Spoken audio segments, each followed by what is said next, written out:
Hi friends, welcome back to my channel. If you're new and this is the first video of mine you've ever seen, welcome. My name is Ashley and I'm a homeschooling mom of 4, and I've been sharing my homeschooling journey here on YouTube for the last 4 years, but I have actually been homeschooling my kids for 6 years, which is just mind-blowing. I've done quite a few videos on my channel talking about the reasons why I started homeschooling. I've even done some videos where I share the reasons I continue to homeschool, and I plan on doing another video, more of an update of sorts, why I continue to homeschool. A lot of the reasons have still stayed the same, but there's been additional things that have been added on to that as far as why we continue to choose to educate our children at home.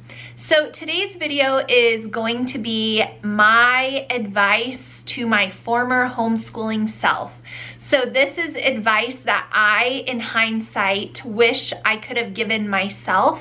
So some of these things may not be completely relatable to you because you are a different person than I am, but these are the things that I wish I would have had someone tell me, because these were the things that I really kind of struggled with in the beginning of my home educating journey.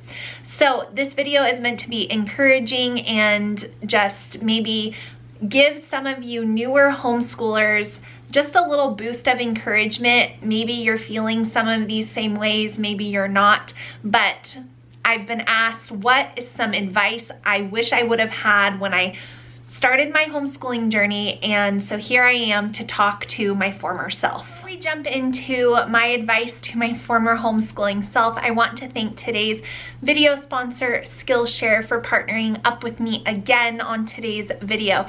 If you've been around my channel for a while, you know I've talked many times about Skillshare to you guys, but if you're new, Skillshare is an online teaching platform. It has thousands of classes that you are able to take on anything that interests you. The classes are more structured to be very informational, and so it's more of an organized type presentation on a specific topic. I've gotten asked a few times how it differs from just watching some videos elsewhere, and it really is quite different. So just to give you guys an idea, I have the website pulled up here on my phone. There are classes in animation, design, illustration, lifestyle, photo and film, business, and writing. And I have taken so many classes on here. Most recently, I took a class about using something called Evernote. I've heard about Evernote before, and I've tried to use it a little bit, but I really didn't know the full functionality of what I could do with that, and so I took a class. It was all of 30 minutes total, broken down into 5-minute little sections, so you don't have to do it all at one time. And I was really able to see that there was so much more that I could do on Evernote that I wasn't actually doing without having taken my class on Skillshare. I've taken classes on plant care, I've taken classes on productivity. My kids have done some watercolor activities on Skillshare, and so it's just an amazing resource, and it is less than $10 a month. And even better, I will have a link down in the description box for you guys and pinned in the comment section of this video where you can get 2 months of Skillshare Premium for free if you use that link down in my description as well as pinned in the comments. So I really encourage you guys to check out Skillshare for yourself or your kids, or for all of the above, because there will be something on there for everyone, and we can always enjoy learning something new, because that is what this homeschooling journey is all about, is learning new things about yourself and learning new things about your children. So thank you so much, Skillshare, for partnering up with me again, and now I will share with you guys my advice to my former homeschooling self. So as I mentioned at the beginning of the video, I have been homeschooling for 6 years, and through those 6 years, man, have I been radically changed? Have I been challenged? Have I been brought to my knees more than I can count? And have I prayed about my kids and our schooling. Like, it's just been such a journey that I can't even summarize adequately in words. But I really sat down, and I do have a notepad below my camera because I really prayerfully sat down and considered, what are some things that I wish someone would have told me for my homeschooling journey. And these things are not like routine advice or, you know, start earlier or anything like that. This is more big picture advice. This is more speaking to the heart of a homeschooling mom advice. And so the first little piece of advice that I wish someone would have told me was to focus only on the year at hand. Now, I probably in my former years would have said, oh, I am focused on the year at hand. But in my mind, I wasn't really only focused on the year in front of me. I was always projecting and having a trajectory and thinking, okay, well, in the future, then this and this and this and this and this.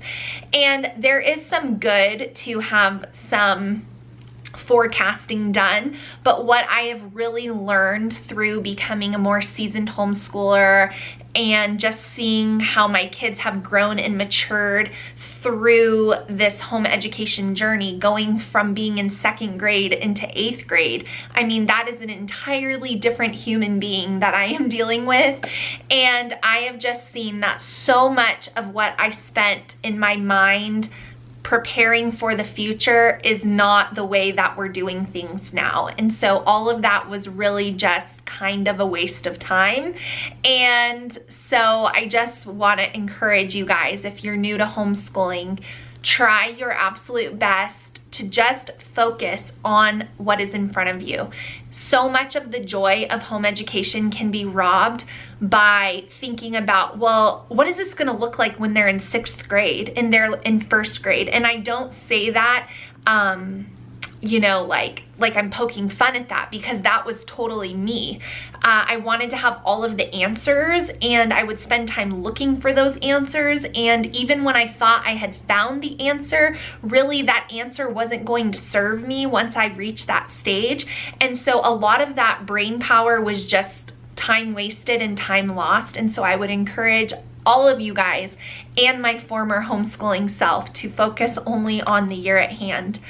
The second piece of advice that I have is to read all the books.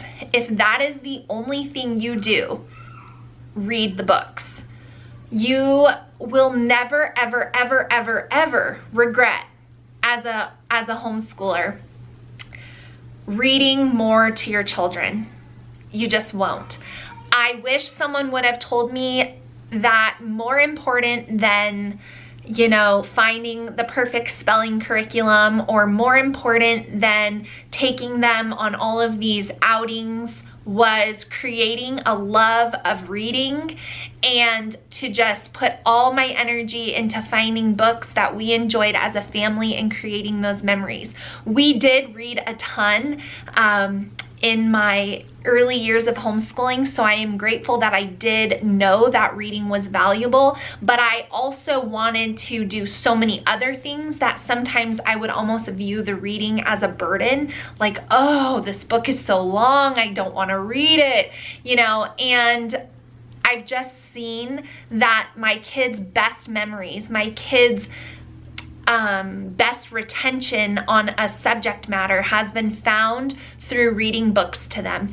And I want to add into this, do not get tied up in the levels of the literature you're reading. My 8th grader this year is still enjoying a book that could be read to much younger kids.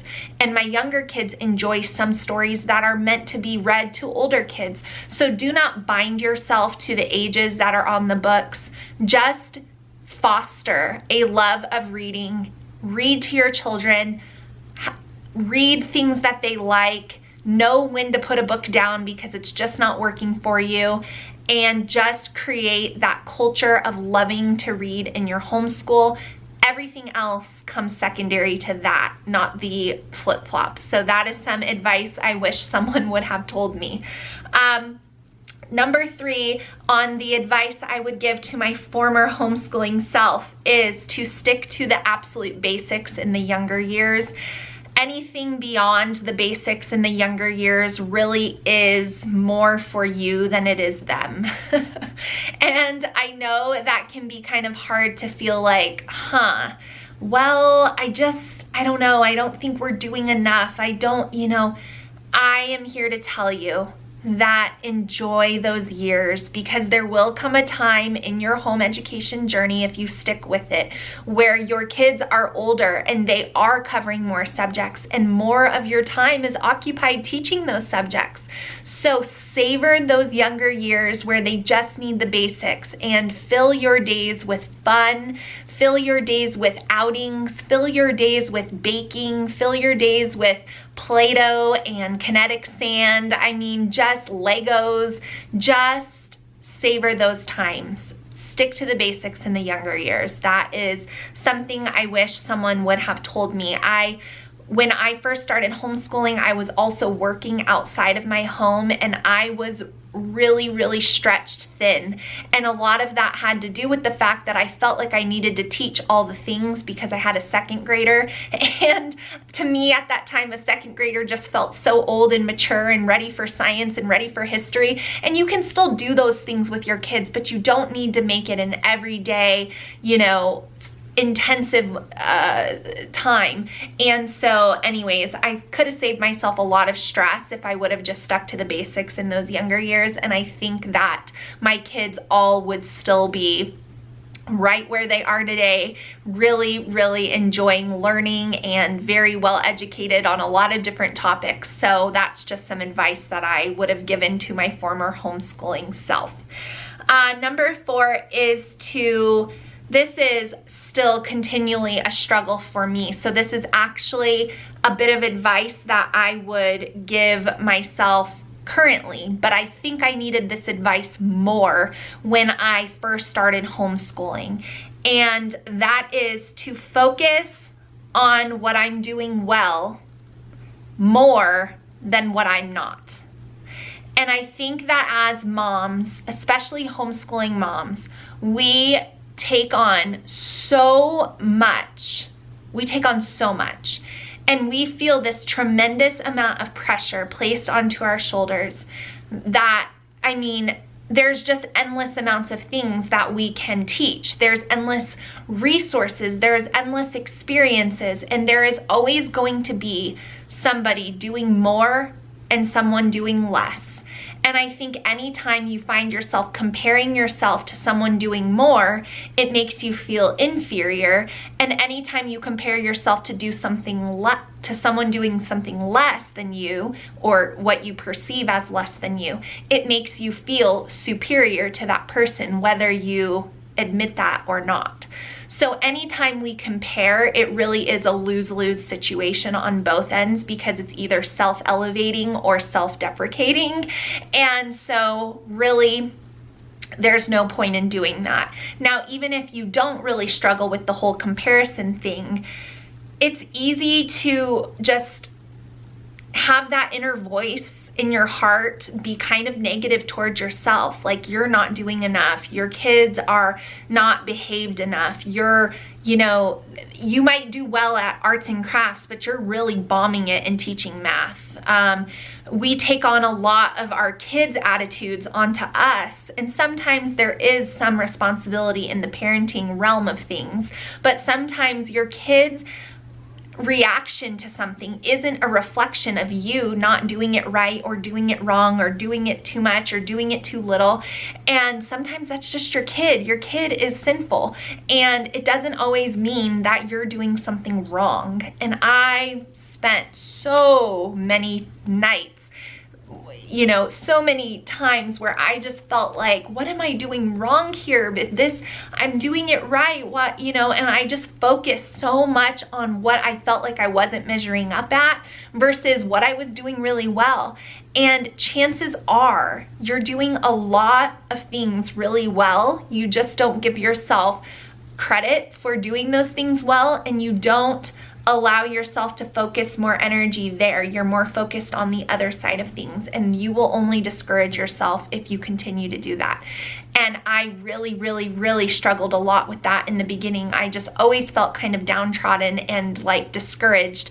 And what I really should have done was just take a step back and see that in that current stage, with everything that I had going on at that time, I really was doing a lot of things well, and that would have really just encouraged my heart and my spirit. So I just want to encourage you guys that if you're a new homeschooler, and this is something I would have told my former homeschooling self, is to focus more on the things you're doing well than the things you're not doing well.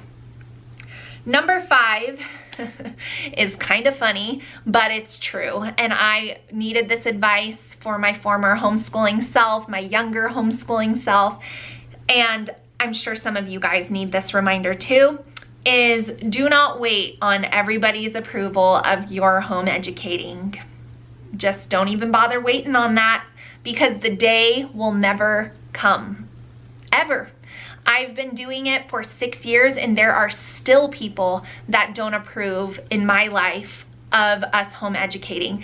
There are still people in our lives that think, oh, well, I thought you were only going to do that for the younger years. I mean, when they get to the older years, they need to go back to public school. So if you are waiting to win over all of your friends and all of your family's approval on homeschooling, you are going to be waiting until all of your kids have graduated. And even still, once you've got adults that are fully functioning, amazing human beings in society, you are still going to have people, even once that chapter has closed and they have gone on and they are successful adults in society, strong, loving, God-fearing, God-loving people doing amazing things in this world. Because you home educated, there will still be people that will still say, oh, you shouldn't have done that. That was probably a mistake. So don't be waiting for approval of others. You answer to God, you know your children, and you know what your heart's desires are. Are you home educating because you have to? Are you going to put them back into school because you want to? You know, only you know your reasoning, but do not wait, and do not let anybody else dictate or sway you from your decision. You will never, ever, ever, no matter how great you are, no matter how intelligent and wonderful your kids are, no matter how many random family pop quizzes they answer correctly, you will never win over everyone's approval in your life. So just don't even bother. I wish someone would have told me that. I spent a lot of time trying to subtly show, oh look, and yeah, still, it was for nothing. Number 6 is to just remember, and I hesitate to say this incorrectly because I remember when I was in the thick of having 4 kids under the age of 4 and my husband working all night long, sleeping all day on graveyard shift. I remember people telling me this, and it was like, you are not helping. It would almost anger me to this point. So I don't want to say that. But I think if someone older than me, someone wiser than me, someone who had homeschooled 4 kids before and had experienced my season of motherhood would have come alongside me and very gently told me that, acknowledged, you know, this is hard, Ashlee. You're right. It is really hard. But you are literally living through the best years of your life. And it almost makes me choke up saying that, because there were so many times where I just felt so overwhelmed and so like, oh my gosh, just, I don't know if I can do this another day. Like literally gives me a tear in my eye. And now looking back, and my kids are all still in my house, so imagine the basket case I'm going to be when they start moving out. But like those hard days are also the best days of your life for me. And I tried to savor it, and I tried to enjoy it as best as I knew how, but there was just, there's something that there's something to say about retrospect or hindsight, is that it's never as bad as you thought it was. And there's always more joy and more memories that are wonderful than there were negative. And so yes, it was hard. Yes, it was very difficult. Yes, it was exhausting, but those early years of homeschooling my kids were some of the best years of our lives. And so I think just remembering that and savoring it and soaking it in, you know, on those bad days can be difficult, but on those good days, you know, just really acknowledging that it's really a gift, and we are blessed to do it, and we're blessed to be there for every single moment with our children. And in the grand scheme of things, motherhood is such a short, this season of motherhood, teaching your children at home, is such a short blink that anything you have to sacrifice and anything you have to give up for yourself is so worth it. And so I would have told my former homeschooling self to just savor it a little bit more. And the last little piece of advice I would have given my younger homeschooling self, that I am giving to you if you are a newer homeschooler, is to not expect to see the full fruit of this ministry, of this work, all at one time. Just don't expect it. God very much, and this is true for my homeschooling journey, so I'm speaking to my former self, God has very much shown me the fruit, but very slowly, very slowly. It's not been all at one time. It's not been a radical transformation where it's been like confirmed, like, yes, thank you, God, this is why I'm doing this. It's been little things, little situations, little conversations, little subtle, you know, things that I've noticed, little different things, but it's never been all at once. So if you're waiting around like, God, give me a sign, show me something huge, he might answer you, but he might also just show you a little bit to keep you going. And that has been the way it's been for me. And so I just would tell my younger homeschooling self, don't be waiting for a huge full fruit picture. You are going to get a little, one grape at a time, to see the effort and the time and the diligence that you're putting in is going to not be for nothing. Little bits, little bits. So that is what I would tell my former homeschooling self. So I hope you guys really enjoyed today's video. I love sharing my heart with you guys, and I hope that you found it encouraging. Let me know what you thought, or if you resonate with anything that I said, down in the comments below. Leave me a comment, give me a thumbs up. I'd really appreciate it. And please share this video with any new homeschoolers that you feel like would benefit from hearing from me. I am not the oldest and wisest on the block, but I have learned a lot in my 6 years, and so I just wanted to share that with you guys. So I hope you enjoyed today's video. Don't forget to check out Skillshare down in the description box, and I will see you guys all in my next one really soon. Bye guys.